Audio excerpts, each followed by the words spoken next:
BRT এর traffic জরিমানা সংক্রান্ত ভুয়া মেসেজ থেকে সতর্ক থাকার বিষয়ে আজকের এই সংক্ষিপ্ত আয়োজন।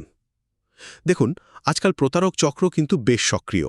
তারা ভুয়া ট্রাফিক জরিমানার এসএমএস পাঠিয়ে সাধারণ মানুষের কষ্টার্জিত টাকা হাতিয়ে নেবার চেষ্টা করছে। আর ঠিক এই কারণেই বিআরটি এর সরাসরি একটি জরুরি সতর্কবার্তা জারি করেছে। প্রথমেই চলুন দেখি এই প্রতারণার ফাঁদটা আসলে কাজ করছে কিভাবে। প্রতারকেরা হঠাৎ আপনার মোবাইলে মেসেজ পাঠাবে যেখানে লেখা থাকবে ট্রাফিক জরিমানার চূড়ান্ত নিষ্পত্তি, বা ধরুন আপনার স্পিডিং ফাইন বকেয়া আছে। সাথে জুড়ে দেবে কিছু ভুয়া লিঙ্ক। এই লিঙ্কগুলো মানে ধরুন নামের মাঝে হাইফেন বা ডট টক যুক্ত ওয়েবসাইটগুলো, এগুলো হলো একদম ইন্টারনেটের মরীচিকার মতো।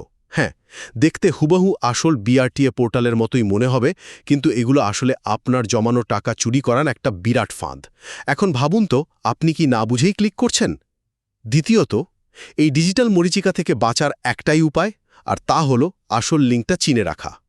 মনে রাখবেন, বিআরটি এর সার্ভিস পোর্টালের একমাত্র প্রকৃত লিঙ্কটি হল bsp.brta.gov.bd। ব্যাস, এটাই। মেসেজে আসা অন্য কোনো লিঙ্কের সাথে বিআরটি এর কিন্তু কোনো সম্পর্কই নেই, পুরোটাই ডাহা স্ক্যাম। অবশেষে প্রশ্ন হল, আপনার করণীয় কি? খুব সিম্পল। এ ধরনের মেসেজ এলে ভুলেও লিঙ্কে ক্লিক করবেন না, আর কোনোভাবেই নিজের ব্যক্তিগত তথ্য বা ব্যাংক কার্ডের ডিটেলস শেয়ার করবেন না। বরং সাথে সাথেই আপনার স্থানীয় থানা বা পুলিশের সাইবার ক্রাইম ইউনিটকে বিষয়টা জানিয়ে দিন। সুতরাং মেসেজে আসা যে কোনো লিঙ্ক ক্লিক করার আগে যাচাই করুন, সাইবার স্পেসে সতর্ক থাকুন এবং প্রতারকদের আপনার কষ্টের টাকা নিয়ে পালাতে দেবেন না।